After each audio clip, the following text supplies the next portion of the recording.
शक्ति की, भक्त और भक्ति की ये कथा महान।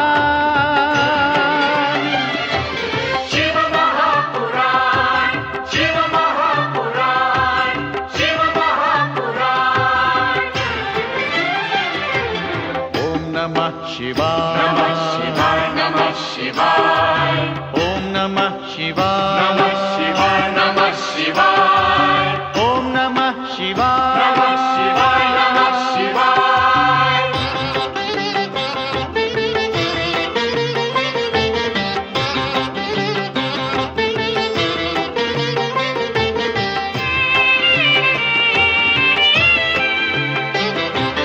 आशुतोष नीलकंठ शंभु अविनाशी, गंगाधर महादेव जो है कैलाशी। आशुतोष नीलकंठ शंभु अविनाशी, गंगाधर महादेव जो है कैलाशी। शिव का बस नाम ही, भक्ति और ध्यान ही कर दे कल्याण। शिव महापुराण, शिव महापुराण, शिव महापुराण। ओम नमः शिवाय, नमः शिवाय, नमः शिवाय। ओम नमः शिवाय, नमः शिवाय, नमः शिवाय। ओम नमः शिवाय, नमः शिवाय, नमः शिवाय। शिव महापुराण, शिव महापुराण, शिव महापुराण, शिव महापुराण, शिव महापुराण।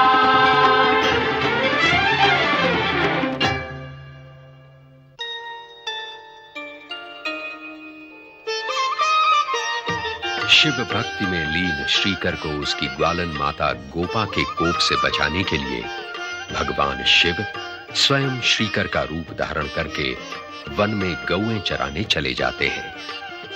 उधर श्रीकर की माता जब उसे ढूंढ निकालती है तो क्रोध में आपा खोकर वो श्रीकर को बुरी तरह पीटती है। उधर नारद मुनि कैलाश पहुंचकर शिव को जब वहां अनुपस्थित पाते हैं तो उन्हें आश्चर्य होता है और वे शिव को ढूंढने के लिए निकल पड़ते हैं। उधर गोपा जब घर पहुंचती है तो उसका पति उसे बताता है कि श्रीकर एक भले बालक की भांति गाय चराने वन में गया है। जब गोपा श्रीकर को गैया चराते और बांसुरी बजाते प्रत्यक्ष देखती है तो उसका मातृ प्रेम उमड़ पड़ता है। देवर्षि नारद भक्त के लिए भगवान की ये लीला देखकर परम प्रसन्न होते हैं। उधर शिव भक्त वेद प्रिय और उसके 4 पुत्रों को शिव आराधना करते देखकर दूषण के राक्षसों का कोप उन पर बरस पड़ता है। वे राक्षस शिव भक्त श्रीकर के पास भी पहुंचते हैं और शिवलिंग को तोड़ने के लिए उस पर प्रहार करते हैं, परंतु चमत्कारी शिवलिंग से भयानक ज्वाला प्रकट होती है और राक्षस भयभीत होकर भाग जाते हैं। अत्याचारी दूषण पकड़े गए ब्राह्मणों को कारागार में डालने का आदेश देता है और वेद प्रिय तथा श्रीकर को समाप्त करने के लिए स्वयं उज्जयिनी जाता है। उसके अत्याचार चरम सीमा पर पहुंच जाते हैं। तत्पश्चात शिव भक्तों की पुकार से द्रवित होकर भगवान शिव स्वयं वहां प्रकट होकर दूषण को अपनी नेत्र ज्वाला से भस्म कर देते हैं तथा उसकी राख से अपने शरीर को आवेष्टित करके चिता भस्मधारी महाकाल बन जाते हैं। शिव उसी समय अपने परम भक्तों वेद प्रिय तथा श्रीकर को अमर कीर्ति का वरदान देकर महाकालेश्वर ज्योतिर्लिंग के रूप में उज्जयिनी नगरी में सदा सदा के लिए विराजित हो जाते हैं। दैत्य कुल शिरोमणि बलि अपनी शिव भक्ति के कारण दूर दूर तक प्रसिद्ध था। जब दैत्यराज सभा में बलि की जय जयकार हो रही थी, राहु का शीश वहां आता है और बलि को स्वर्गलोक पर आक्रमण के लिए उत्तेजित करता है। बलि विवश होकर अपने राक्षसों को स्वर्गलोक पर अधिकार करने का आदेश देता है। इंद्र तथा उसके साथी देवता प्राण बचाने के लिए स्वर्ग से भाग निकलते हैं। जब देवगण अपने गुरु बृहस्पति के पास अपनी पराजय का समाचार लेकर पहुंचते हैं, तो बृहस्पति मार्गदर्शन के लिए परमपिता ब्रह्मदेव की शरण में जाने का परामर्श देते हैं। ब्रह्मदेव देवताओं की व्यथा कथा सुनकर कहते हैं कि एकमात्र भगवान शिव ही उन्हें इस संकट से मुक्त करा सकते हैं।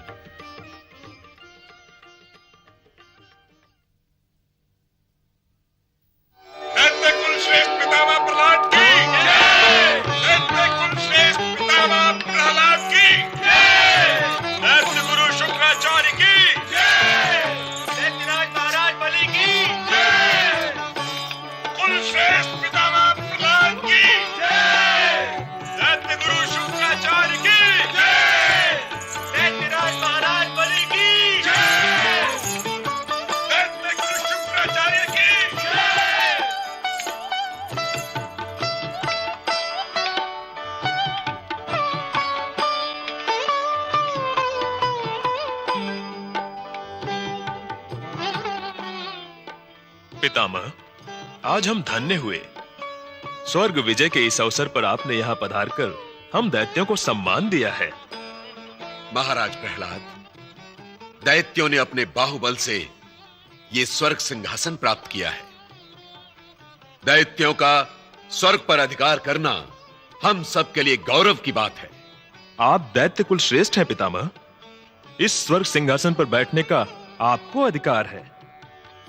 राजिए पितामह।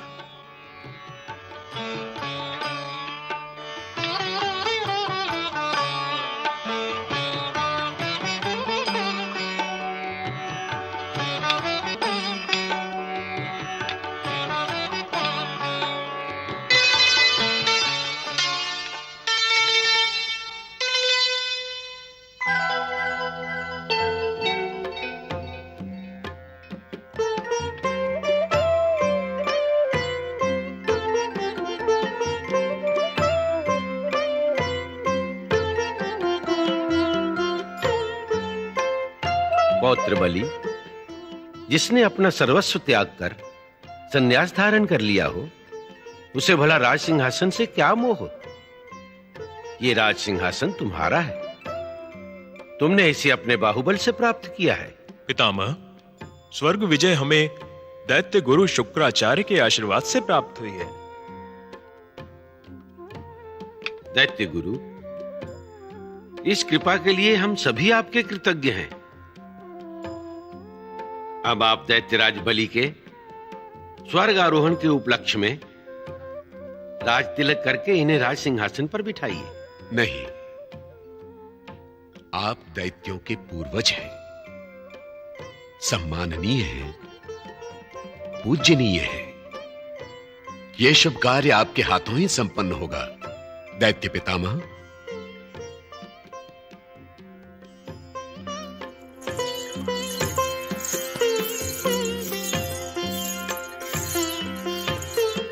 आइए दैत्य पितामह। आओ पौत्र।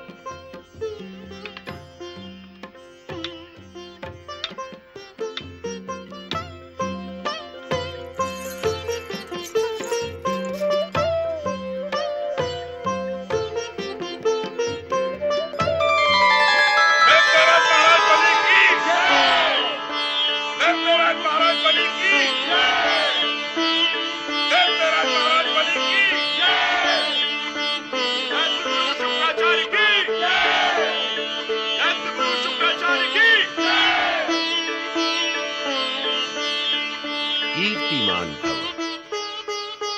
पितामह प्रहलाद की जय। पितामह प्रहलाद की जय।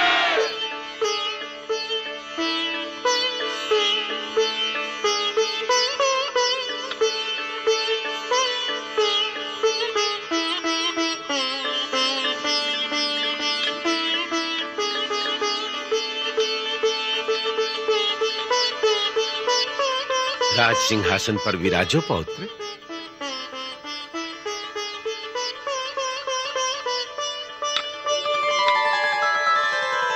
विराजिए पितामह।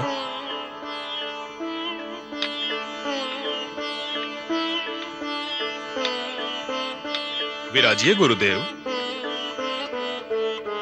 स्वर्गाधिपति महाराज बलि की महाराज बलि की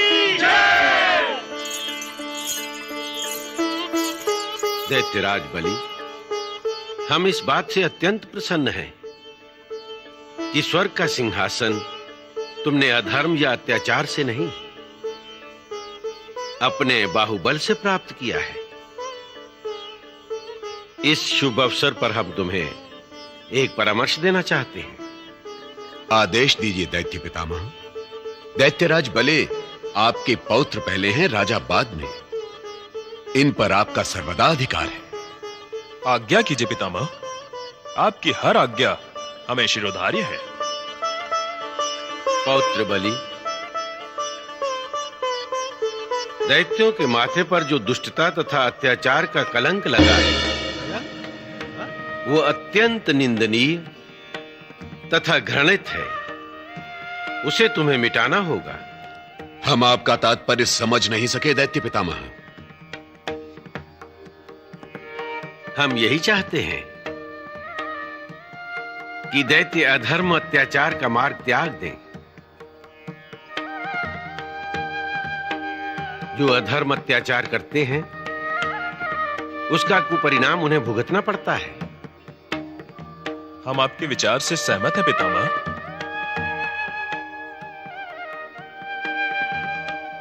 दैत्यराज बलि, तुम्हें इस बात का सदैव ध्यान रखना होगा कि धर्म के मार्ग पर चलने वालों को कभी कोई कष्ट न पहुंचने पाए। आपके हर आदेश का पालन होगा पितामह। हमें आशीर्वाद दीजिए कि हम धर्म के मार्ग से कभी विचलित न हो। धर्म रक्षक दैत्य के रूप में तुम्हारा नाम सदैव अमर रहे, यही हमारा आशीर्वाद है।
स्वर्गाधिपति दैत्यराज सावधान।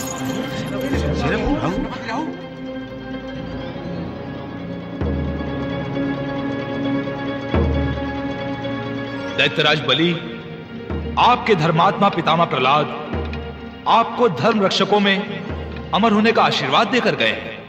ये वही पितामह प्रहलाद हैं जिन्होंने अपने पिता हिरण्यकशिपु की आज्ञा को उल्लंघन करके विष्णु भक्ति को अपना धर्म माना था। राहु, हम अपने पितामह के विरुद्ध कुछ भी सुनना नहीं चाहते। मैं आपको सावधान करने आया हूं महाराज। कहीं धर्म के नाम पर पितामह उसी विष्णु की भक्ति का उपदेश देकर तो नहीं गए जो दैत्यों का जन्मजात शत्रु है।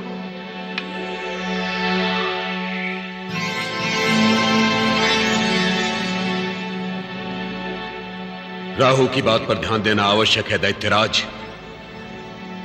दैत्य गुरु, पितामह की आज्ञा हमारे लिए सर्वोपरि है। हम अपने धर्म के मार्ग से कभी विमुख नहीं होंगे। महाराज बलि,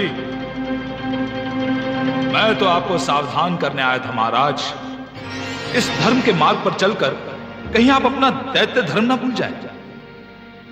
सावधान रहिए दैत्यराज, सावधान, सावधान रहिए दैत्यराज, सावधान। भगवान शिव शंकर की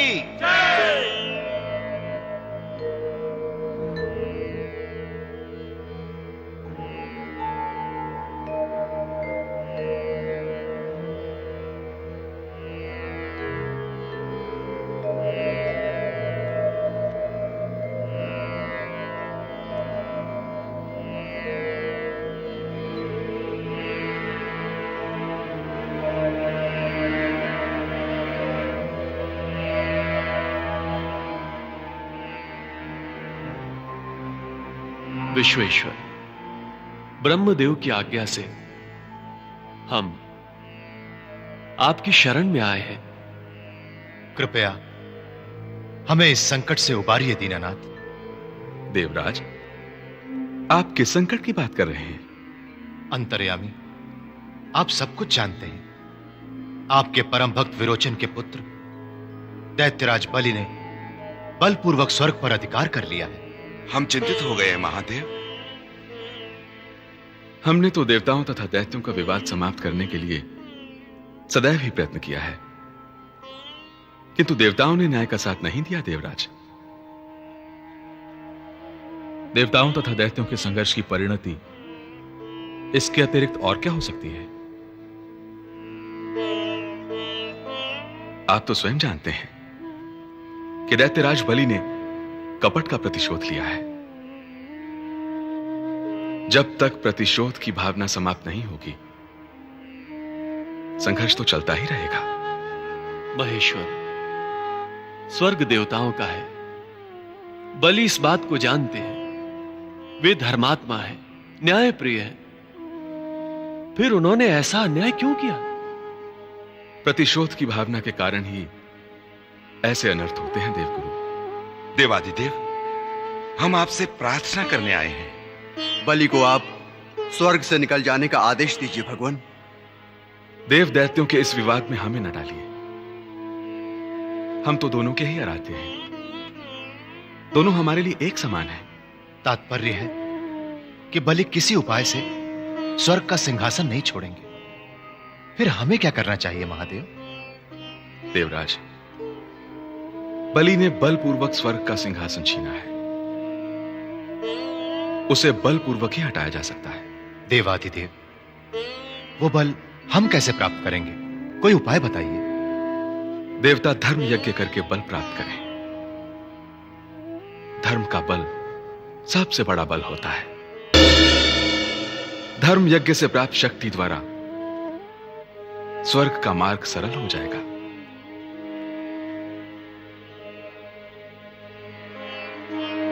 यदि स्वर्ग प्राप्त के लिए एकमात्र यही उपाय है, तो आपके द्वारा सुझाया गया धर्म यज्ञ हम अवश्य करेंगे महादेव। जय शिव शंकर, हर हर महादेव। जय शिव शंकर, हर हर महादेव। असुर राज महाराज बलि की असुर वीरों, इस सिंहासन के स्वामी दैत्यराज महाराज बलि आप सबके पराक्रम से स्वर्ग के सिंहासन पर विराजमान है। स्वर्ग से लेकर दैत्यलोक तक असुर राज की जय जयकार हो रही है। कुटिल देवता अपना मुख छिपाने के लिए यहाँ वहां स्थान ढूंढ रहे हैं। ये आपका भ्रम है।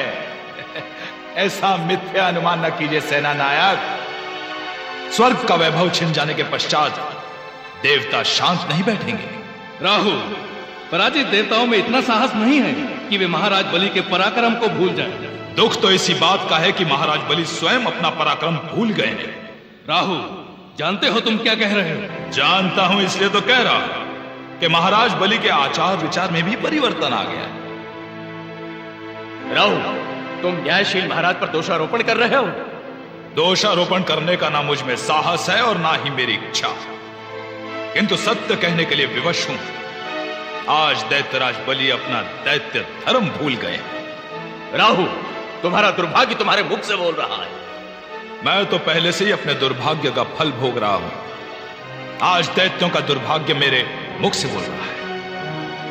यह कैसी विडंबना है? महाराज बलि के मन पर उनके परम पितामह प्रहलाद के उपदेशों का ऐसा प्रभाव पड़ा है कि वे भगवान भोले शंकर के समान विष्णु को भी दैत्यों का शुभेक्षु समझने लगे। तुम्हारे पास इसका कोई प्रमाण है? सत्य को प्रमाण की आवश्यकता नहीं होती। जिस कपटी विष्णु ने मेरे एक घुट अमृत पी लेने के कारण धड़ से मेरा मस्तक अलग कर दिया, जिस विष्णु ने वाराह का रूप धारण करके हमारे पूर्वज हिरण्याक्ष का वध कर डाला, जिस विष्णु ने नरसिंह का रूप धारण करके हमारे पूर्वज हिरण्यकश्यप का वध कर डाला, क्या उस कपटी विष्णु को आप दैत्यों का शुभेक्षु मानेंगे? नहीं, वो कपटी है। विष्णु को हम अपना शत्रु मानते हैं। तो सावधान दैत्यवीरों, आप दैत्यवीरों को अपने सम्मान और अस्तित्व की रक्षा के लिए युद्ध करना होगा। देवता हमसे युद्ध करेंगे? क्या उनमें इतनी शक्ति और साहस है? देवता शक्ति प्राप्त करने का प्रयत्न कर रहे हैं। अपने गुरु बृहस्पति के आग्रह पर ब्रह्मा की प्रेरणा से महायज्ञ कर रहे हैं। यज्ञ से शक्ति प्राप्त होते ही देवता पुनः स्वर्ग पर अपना अधिकार कर लेंगे। हम उनकी मनोकामना कभी पूर्ण नहीं होने देंगे। तो उसके लिए केवल एक ही उपाय है। देवताओं का यज्ञ पूर्ण हो, उसके पहले उसे ध्वस्त कर दो। ऐसा ही होगा। असुर राज महाराज बलि की जय। दैत्यराज! दैत्यराज! दैत्यराज बलि! अनर्थ हो गया दैत्यराज बलि! अनर्थ? कैसा अनर्थ? दैत्यराज दुष्ट देवताओं का शक्ति एक सफल हो चुका है और उन्हें फिर से शक्ति प्राप्त हो चुकी है। वो असुरों को मार मार कर उनसे प्रतिशोध ले रहे हैं। देवराज इंद्र शक्ति प्राप्त करके इसी ओर बढ़ा रहा है महाराज। सावधान दैत्यवीरों, सावधान! अब हम तुम्हें सावधान होने का अवसर नहीं देंगे बलि। हमारे शक्तिशाली वज्र प्रहार से अब तो बच नहीं पाएगा। दैत्यवीरों!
अब एक भी दैत्य देवताओं के हाथों से बच नहीं पाएगा। चलो भागो भागो, हमारे दैत्यराज बलि मारे गए। दैत्यराज बलि मारे गए। वीर देवताओं, बलि का वध करके हमने स्वर्ग का साम्राज्य पुनः प्राप्त कर लिया है। देवराज इंद्र की जय! देवराज इंद्र की जय! देवराज इंद्र की जय! समाप्त कर दो दैत्यों को। एक भी दैत्य स्वर्ग से जीवित बचकर भागने न पाए।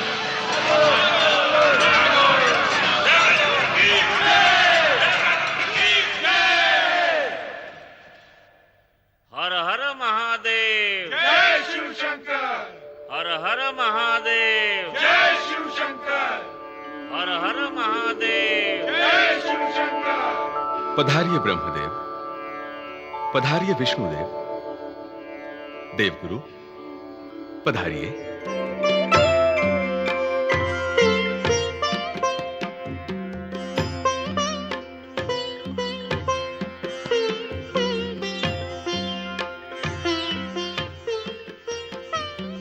महादेव, आपके परामर्श द्वारा देवताओं ने धर्म यज्ञ से शक्ति प्राप्त करके स्वर्ग पर अधिकार कर लिया है। देवता और दैत्यों के संग्राम में दैत्यराज बलि मारे गए, परंतु क्या श्रीहरि? परंतु दैत्य गुरु शुक्राचार्य ने आपकी ही कृपा से प्राप्त मृत्यु संजीवनी विद्या द्वारा बलि को पुनः जीवित कर दिया है। दैत्य गुरु शुक्राचार्य दैत्यों के शुभ चिंतक हैं। उन्होंने वही किया जो उनके लिए उचित था। हर हर महादेव, जय शिव शंकर।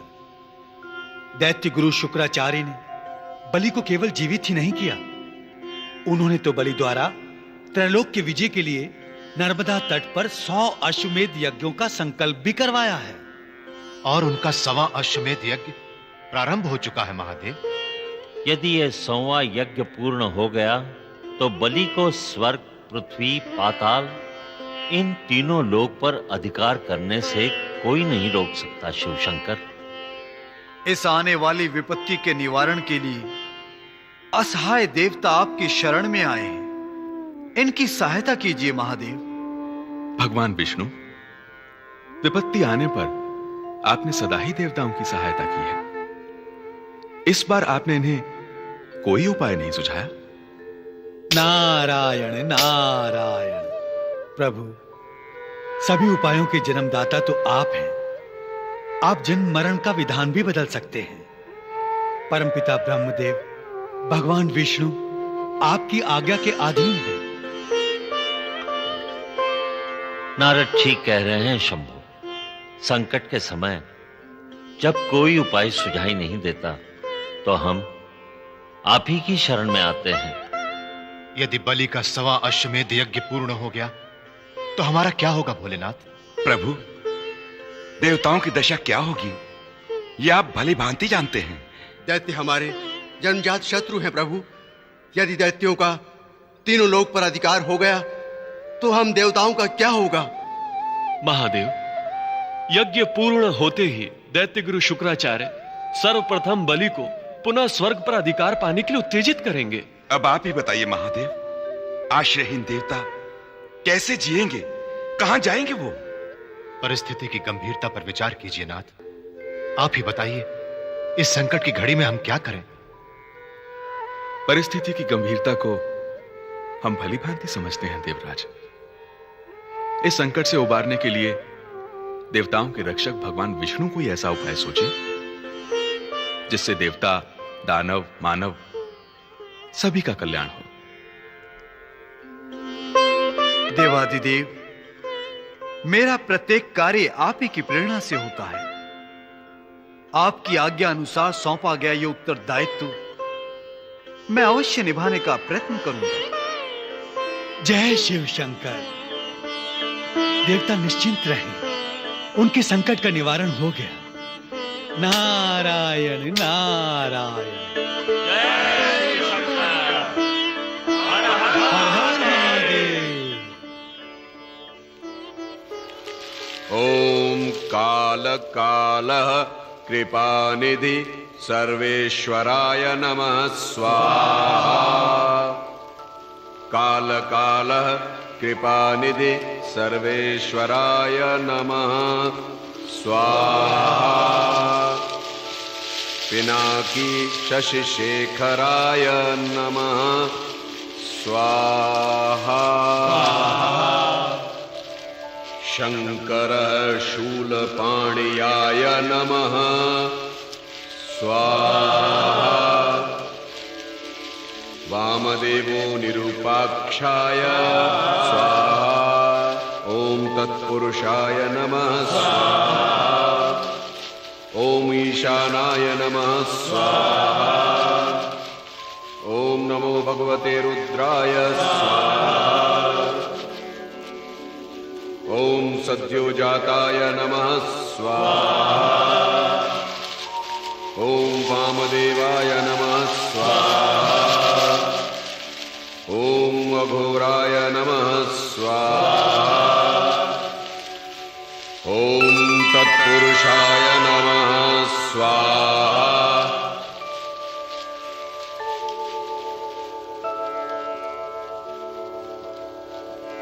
राजन, आपके द्वारा संकल्प की हुई सारी आहुतियां संपन्न हुई।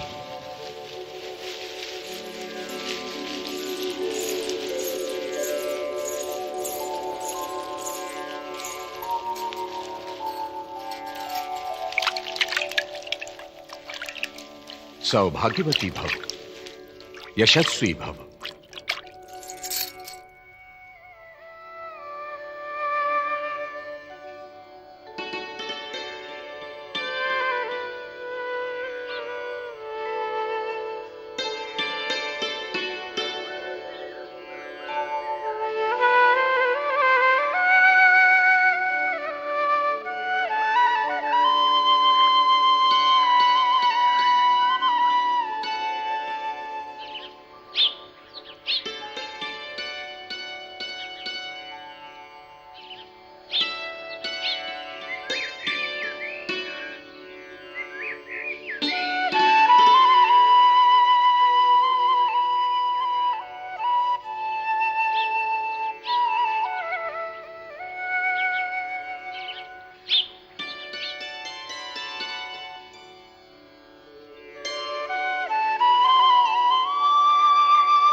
बेटा इंद्र।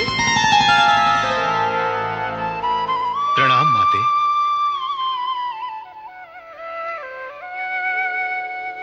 माते, ऐसी कौन सी घटना हुई जो तुम्हें स्वर्ग छोड़कर पृथ्वी लोक पर आना पड़ा पुत्र? माता, दैत्यराज बलि तथा दैत्य गुरु शुक्राचार्य द्वारा संपादित उनका अश्वमेध यज्ञ पूर्ण होने जा रहा है। दैत्य सैनिक स्वर्ग के आसपास मंडराने लगे हैं। बड़ा ही अशुभ समाचार दिया तुमने पुत्र। हाँ माता, लगता है देवताओं को फिर स्वर्ग से वंचित होना पड़ेगा। हम निराश्रित होकर कहां जाएंगे?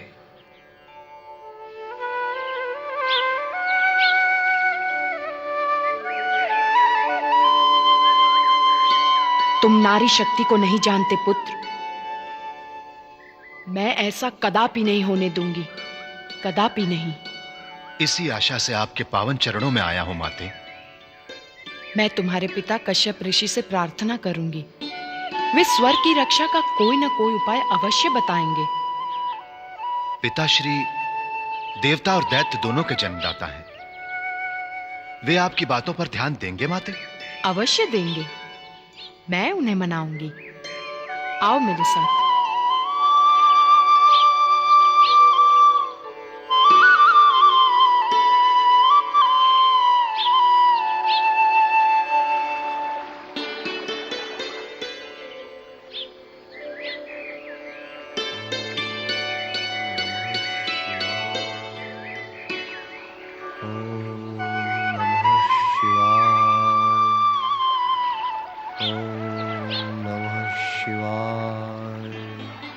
स्वामी,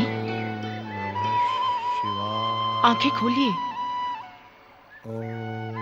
आंखें खोलिए स्वामी। अदिति आपके चरणों में उपस्थित है। पिताश्री, पिताश्री, पिताश्री।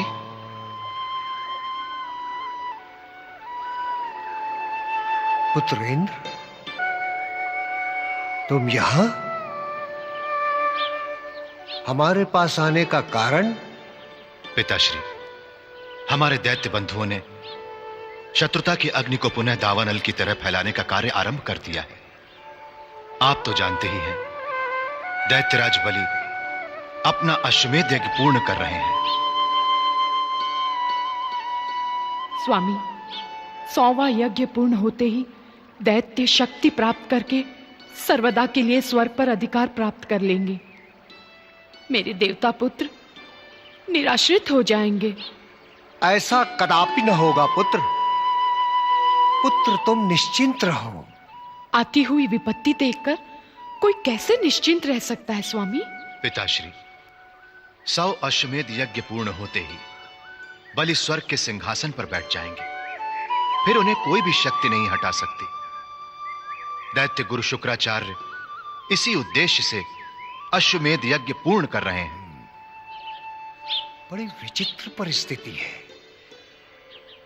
दैत्य गुरु शुक्राचार्य दैत्यों के माध्यम से और देव गुरु बृहस्पति देवताओं के माध्यम से एक दूसरे को नीचा दिखा रहे हैं।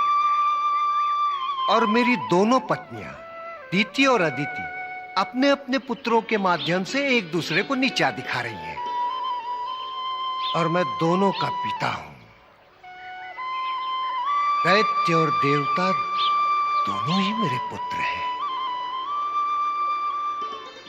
समझ में नहीं आता कि मैं किसका पक्ष लूं। आप न्याय का पक्ष लीजिए स्वामी। अदिति, मेरे लिए जानना भी कठिन है कि कौन न्याय पर है और कौन अन्याय पर। इस समस्या का समाधान करने के लिए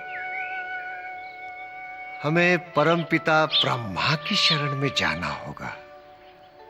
पिताश्री, आपके परम पूज्य पिता ब्रह्मदेव एवं भगवान विष्णु हम देवताओं के साथ कैलाशपति शिव की शरण में गए थे। भगवान शिव ने भगवान विष्णु से हमारी सहायता का अनुरोध भी किया था, परंतु भगवान विष्णु ने अभी तक कुछ नहीं किया। भगवान विष्णु कब करेंगे, क्या करेंगे, कैसे करेंगे, उनका रहस्य कोई नहीं जान सकता पुत्र। कोई नहीं। किंतु मैं तो हताश हो चुका हूं पिताश्री। भय के कारण ही तुम हताश हो रहे हो पुत्र इंद्र। इसीलिए तो आपकी शरण में आया है स्वामी। देवताओं की रक्षा के लिए कुछ कीजिए, कुछ कीजिए स्वामी। मुझे तो कोई उपाय नहीं सुझाई दे रहा है देवी, परंतु मुझे विश्वास है जगत के रचयिता परमपिता अवश्य कोई ऐसा मार्ग सुझाएंगे जिससे देवता और दैत्य दोनों का अहित न हो और दोनों ही शांतिपूर्वक रहें। स्वामी, दैत्य भी हमारे ही पुत्र हैं। वे भले ही तीनों लोक के स्वामी बन जाएं, परंतु मेरे पुत्र देवताओं को स्वर्ग में सुख शांति से रहने दें। भला कौन ऐसा आश्वासन दे सकता है? क्या दीति और तुम ऐसा आश्वासन दे सकती हो? क्या तुम अपने अपने पुत्रों को अपने वश में रख सकती हो? नहीं, वे तरुण हैं, समर्थ हैं, अपनी मनमानी करते रहेंगे। बताइए नाथ, भला मेरे पुत्रों के प्राणों की रक्षा कैसे होगी? चिंता न करो देवी, हम परमपिता ब्रह्मदेव की शरण में चलते हैं। वे कोई न कोई मार्ग हमें अवश्य बताएंगे। चलिए स्वामी, चलिए। अपने पुत्रों को संकट से उबारने के लिए मैं उनके चरणों में प्रार्थना करूंगी। आओ चलो।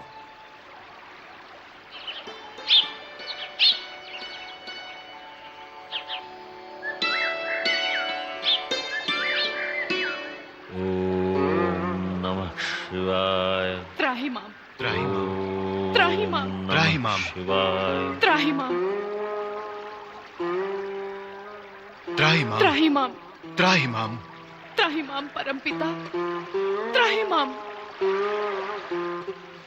वत्स कश्यप, देवी अदिति, देवराजेंद्र, आप तीनों के यहाँ एक साथ आने का कारण? मेरे पुत्र इंद्र की रक्षा कीजिए। हम सब आपकी शरण में आए हैं। परमपिता, आप ही इंद्र और उनकी माता अदिति को चिंता मुक्त कर सकते हैं, इसीलिए मैं इन्हें आपके चरणों में लाया हूं। हमें ज्ञात देवराज बलि के अश्वमेध यज्ञों से भयभीत होकर यहाँ आए हैं। हाँ, हम सब यज्ञ के परिणाम से भयभीत होकर आपकी शरण में आए हैं परमपिता। परमपिता, आप तो सब कुछ प्रत्यक्ष देख रहे हैं। कैलाश पर भोलेनाथ ने आपको आश्वासन दिया था। ऐसा लगता है देवराज कि भोलेनाथ के दिए आश्वासन से आप संतुष्ट नहीं हुए। कैसे संतोष रखूं परमपिता? अश्वमेध यज्ञों के प्रभाव से स्वर्ग पर दैत्यों की काली छाया अभी से मंडराने लगी है, और उधर भगवान विष्णु मौन है। भगवान विष्णु तुम्हारी भांति उद्विग्न होकर कोई कार्य नहीं करते इंद्रदेव।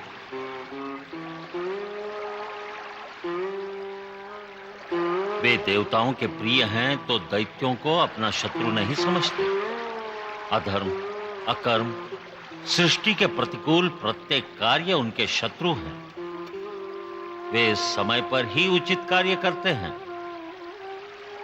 परमपिता, मेरे पुत्र का धैर्य टूट रहा है। धैर्य टूटने पर सफलता पास आकर लौट जाती है देवी। क्षमा करे परमपिता, हम भगवान विष्णु पर कोई दोषारोपण नहीं कर रहे हैं, परंतु इतना अवश्य कहेंगे कि यदि भगवान विष्णु चाहें तो वे अपने परम भक्त प्रहलाद द्वारा बलि पर प्रभाव डालकर ये अश्वमेघ यज्ञ रुकवा सकते हैं। यज्ञ रोकने का प्रयास महापाप होता है देवी अदिति। भक्त प्रहलाद ऐसा कदापि नहीं करेंगे। हम पुनः कहते हैं, भगवान भोलेनाथ के निर्देश का पालन भगवान विष्णु अवश्य करेंगे। कब, कैसे? बलि का 1वां अश्वमेध यज्ञ पूर्ण हो जाने के पश्चात? भय के कारण इंद्र का विवेक अस्थिर हो रहा है परमपिता। देवराज इंद्र व्यर्थ ही भयभीत हो रहे हैं। भगवान विष्णु इन्हें इस संकट से अवश्य निकालेंगे।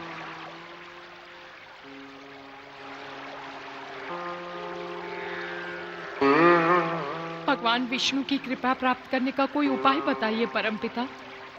अपने पुत्र के हित के लिए मैं उनकी शरण में जाऊंगी, उनसे प्रार्थना करूंगी। देवी अदिति, पुत्र मोह से आप विक्षिप्त न हो। क्षीर सागर के अमृत तीर्थ पर जाकर सच्चे मन से भगवान विष्णु की आराधना करो। तुम्हारी तपस्या से उत्पन्न शक्ति बलि के यज्ञों से भी अधिक प्रभावशाली होगी। तुम्हारे प्रिय पुत्र इंद्र का यह संकट अवश्य दूर होगा। जो आज्ञा परमपिता। मुझे और मेरे पुत्र को आशीर्वाद दीजिए। मेरा आशीर्वाद है तुम्हारी और तुम्हारे पुत्र की मनोकामना पूर्ण हो।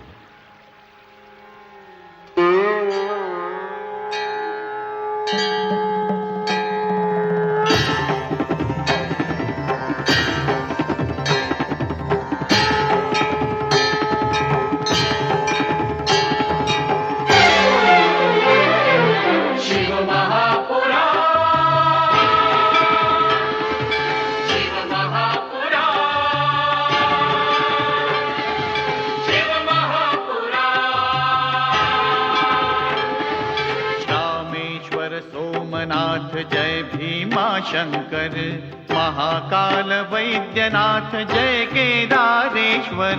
रामेश्वर सोमनाथ जय भीमा शंकर, महाकाल वैद्यनाथ जय केदारेश्वर। नाथों के नाथ की, भोले विश्वनाथ की महिमा का